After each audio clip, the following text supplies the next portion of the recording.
let's get started. Listen, homecoming, rivalry, all that stuff really can cloud the focus.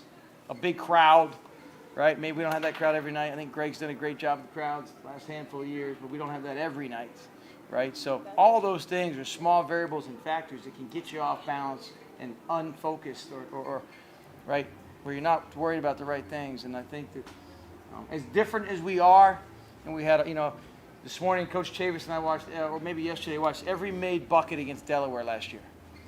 And it was like, this guy hit some big threes from the same spot, really, last year in this game here. But a lot of different faces. And so what we saw and what we learned from that was that this group can be poised too, and really did some good things. So hard-fought game. I love the crowd. Joe Linderman going into the Hall of Fame. Joe told a great story today about going to Delaware and the fans getting there early and not heckling him. They had fans for his mother, Ann, and going at her. So he asked me today, so Joe and the Linderman family, this win 100% is for your mom, and hope they enjoyed it as well. Johnson Bowie's here going in the Hall of Fame as an administrator and a coach, former athletic director, a little bit of a coach whisperer to me, catches me between here and the hallway and the office and makes sure I'm not feeling too down after losses. So glad you get to be here and glad you get to see another win over Delaware. So that's how. Completed my day. Good job. What's that? Completed my day. Great job. Oh, yeah. We had the harder job. All you had to do was show up and accept the Hall of Fame award. I've been there. I know you Right. But it starts with our leadership. It starts with Kobe McGee, and he sets the tone. He's a consistent guy. He's an everyday guy, and super proud of him and his leadership. What else? Paulie, inquire. So, for Kobe first. So, I mean, he's got his coat on backpack. Yeah. He's ready to go. So, third year in a row, you guys beating Delaware. Obviously, for you, kind of a different. Fifth straight time. Fifth straight time. Third time for homecoming. Yeah. Third straight homecoming, fifth straight win. But for you, a little bit of a different role now than years past, and especially in the first half with Yame not being able to play. You really being the one to have to take the mantle. So, A, what does it mean for you guys to end this homecoming rivalry with another win? And B, what was your approach, especially in the first half, kind of having to be the dominant force? To answer the first question, just more of just going out there and executing and taking my time with things. It's a huge win for us, but the way I look at it, it's just another team. I don't look at it as like a homecoming game. I look at it as Delaware Drexel rivalry. I know it's going to be a packed out crowd. Just try to perform, put on for the students, put on for my team. With Yame out, my mindset was I'm tired of losing. I hate losing, and it helps me. It keeps me up at night. I hate losing.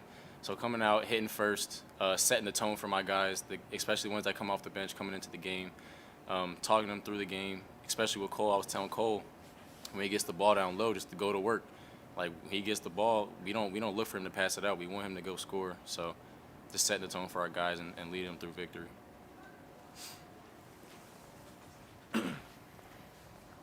Kobe, for you guys defensively, Camden only has 5 points in this game. He has 0 in the second half. You were on him a little bit. You guys threw a lot of different guys at him. What was the defensive game plan going in on him? Send Shane Blakeney on him. It's plain and simple. Shane didn't have the role that he kind of wanted. He hasn't been playing the way he wanted. We was talking him through it. Me, Yame, and the guys were talking him through it. He stepped up huge for the win, and I told him it's going to be a hard-fought win for us, but it's on him. I think this victory was because of Shane. He stepped up in his role, and he played his heart out. Any others for Kobe? At all. Okay. Thanks. That's it? Now, Coach, you said. Taking his water. Thanks, Coach. So a couple changes for us, right? So certainly Yame's not able to play in the first half. Commissioner made a decision. Certainly we respect and honor that. Not really getting into that. Just saying a different guy started today. and then Pasha doesn't start or play for them. So, I didn't know that until inside of an hour, and you get down there and see who's starting. I thought they would have gone with maybe a different guy, knowing their personnel, but they didn't. And so then they put Emery out there, and you start to kind of match up what's going on. And, I learned this from Coach Beeline when I was at West Virginia. Necessity is the father of invention. If you woke up and said, this is who we're going to line up and what we're going to do, I don't know if we would have said that, right? But we needed to. It was our only option. And I think everybody learned during COVID, you're at your best when you don't have a lot of options. What I learned over time was it's actually necessity is the mother invention, and it wasn't Beeline. It was someone named Plato.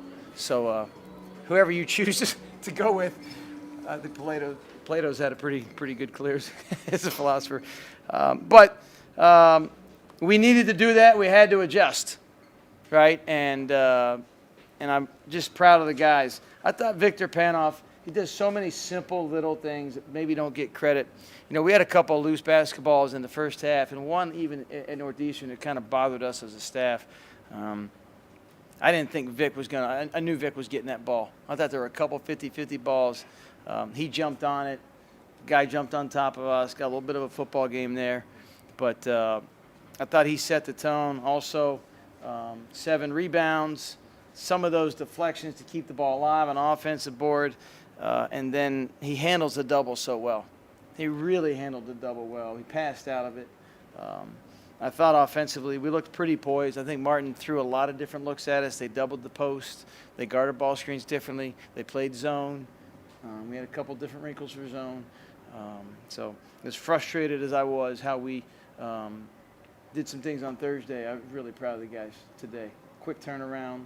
We flew back and went right to film. It was a wild day yesterday. I've not had that experience yet in league play, but I thought our players and staff handled it well. So especially in the first half, you talk about a little bit of a different lineup for you as far as your personnel that you could go to.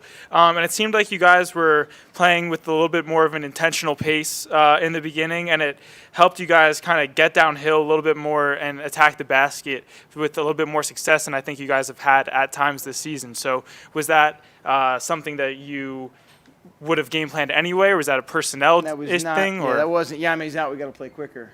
We need to play quicker all the time. And this group kind of follows the lead of Jason Deuce Drake. And I think in the last handful of games, he has made a very intentional part. I think their length and activity kind of rattled him a little bit. But I thought Deuce made some big plays. There's a couple talent possessions. What I mean by that, it doesn't matter what you call and what's going on. Delaware's good. They're going to keep you in front. And Deuce hits a step-back 3. Right? So that kind of goes back to recruiting, right? And you make sure you got guys that can make things happen. He was one of them. Kobe certainly was one of them. Yame got downhill in a hurry. One of the challenges with Yame, and I know we're talking about the first half, but we want to play with pace, doesn't matter who's in the game, and we need to play with more pace. One of, I think, our staff's concerns, I know what mine was, Yame can go. Sometimes he gets a little too far over his skis, and he's going to try and get 40 minutes of points in 20 minutes of action. He was aggressive. We're good when he's aggressive, but there is a law of diminishing return. We get a little bit going too fast. So I thought our pace was just about right, and we didn't get too many shot clock violations the other night. We get deep in the clock, that's okay, but we can't not get a shot off. And I thought we got some low clock possessions, but I thought the quality of the shot out of those were big. Cole Hargrove, a huge one late, the turnaround. But if you come watch us practice, that's a shot we work on. So I like Cole Hargrove. When he's assertive, he's a different guy. And same thing I asked Kobe.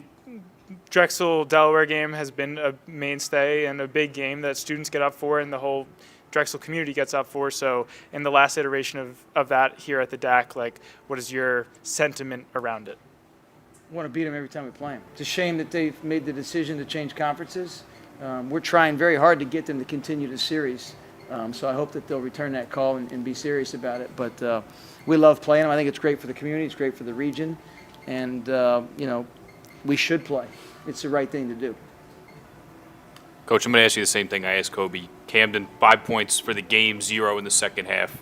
You threw a lot of guys at him. Also, just as a whole, defensively, you held him to some low percentages. Yeah, What was your game plan on him? The game plan was to guard him. You know, Coach Allison's on our staff. He's you can tell by his accent he's from the South, but we talk about Waffle House coverage. You got to be smothered and covered on him. You can't give me open air, right? And I do think we blew a couple, so I think that we maybe have been fortunate. I thought he had 2 or 3 clean looks that had me throwing my fist in the air at the end of the game, that those go down and we're looking at a different outcome, maybe overtime or something.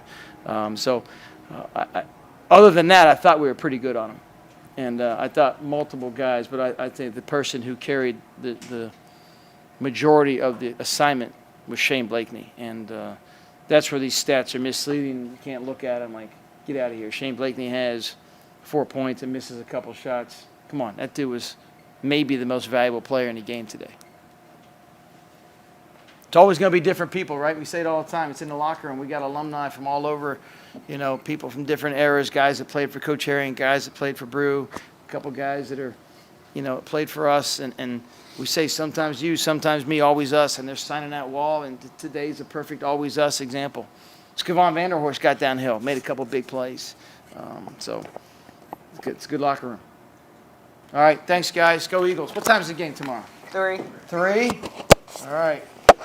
Any snow? I don't know. I haven't seen it. No.